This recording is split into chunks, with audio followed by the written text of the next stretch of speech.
they have aligned their policy towards that business, towards that field. And where we are lacking, we are standing here and there and not aligned. And if we want to move, you have to be aligned. Nothing else, nothing more. If we go back to Hong Kong history or something, when they started and targeting, when they targeted they must be transportation hub for international cargo, they started with the 3-4 things, and one of the things was policy alignment towards that business. Infrastructure, definitely physical infrastructure is there, they are using technology, that is one part. But policy alignment was very big thing, what they did there in Hong Kong, and those are papers available on net also. You can, everyone who is interested can go through them, what they did for that.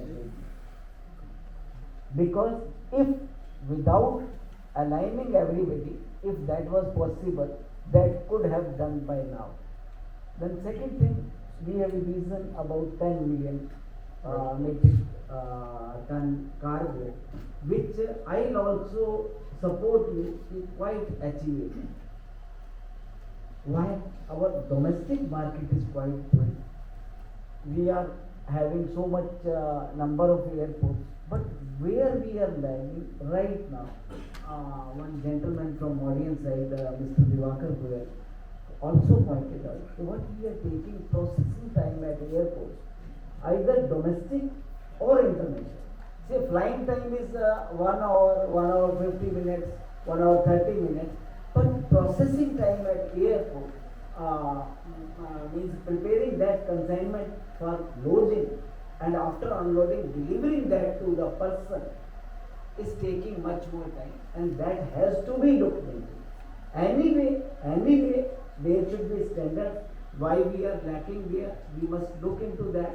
And if we are not able to look into that, we will not be able to curtail cost also. Yeah. And if we are not able to curtail cost, nothing will move much. We have to be efficient on that front also. Thank you, Anil. I'm going to go to Satish. I'm going to pin you down as I always do wherever we meet. Why do I have to still use paper in the terminal, Satish? A good question in sense. I'm on this table here as well. Correct. I've said this not in one conference, but probably in many conferences that we need to get to paperless conferences. So not virtual, but physical. I think one is the legislation angle that all of us should keep in mind, that the government legislation still mandates that you have to pass your shipping bill copy from one place to the other.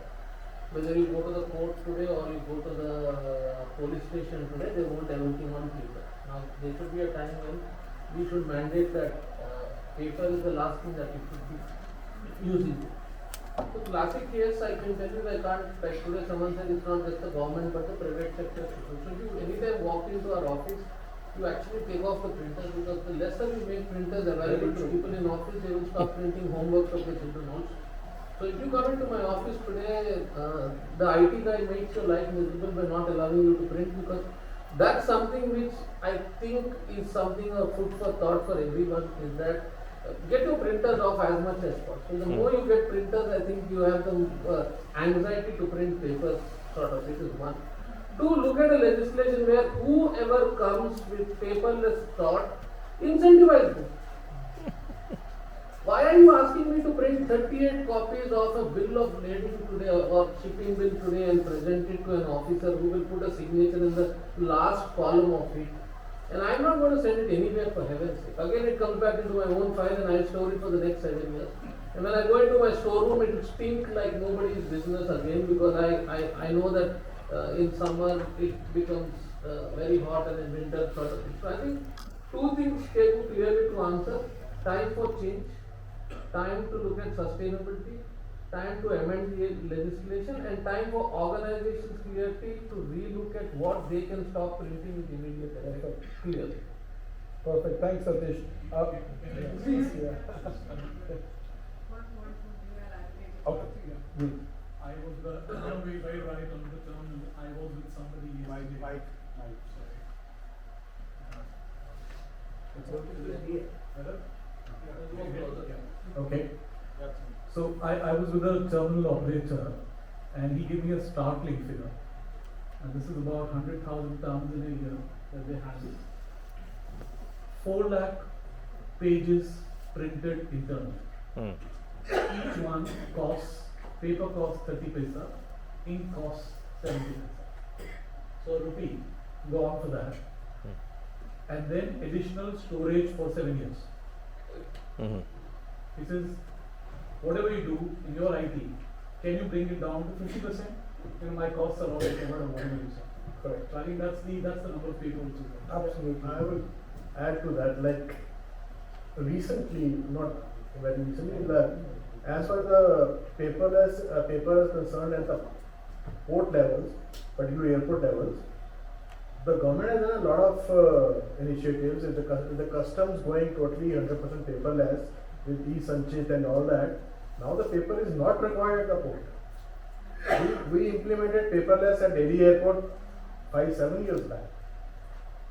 As a policy, the terminal operator was, instructed not to accept any paper even if it brings with the shipment.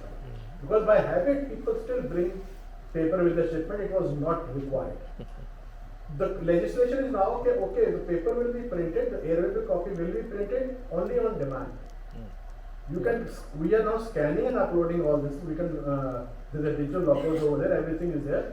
So, a lot of paper has moved away from the ports now.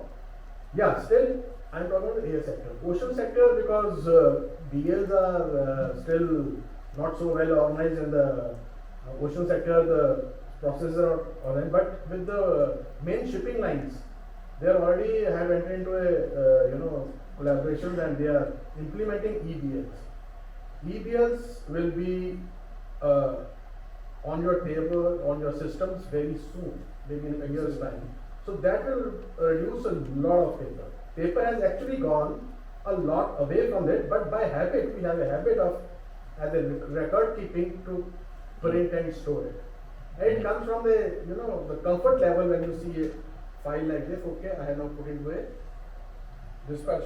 yeah, fine. But because we do not do the logistics of the documents within our system. If we digitize all our documents and store it in a proper format where you can retrieve it easily.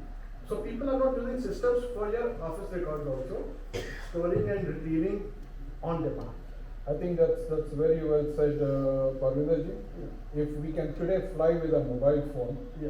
I have simply no understanding as to why we can't book cargo with a mobile Yeah, phone. we have implemented system for offices where all the records of 7 years has been digitized and stored in a place and in the cloud, and people have a mobile, they can have access, secure access to that, and they do that.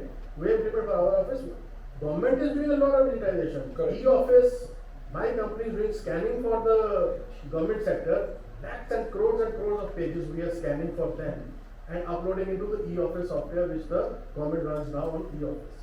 I think that's really heartening to know, and I think as stakeholders in this industry, I think it's imperative of each one of us to move towards this. The word original itself is now a question of what exactly is an original paper in this era of digitization. Nobody has a clear answer. What's original document? You can take a perfectly clear print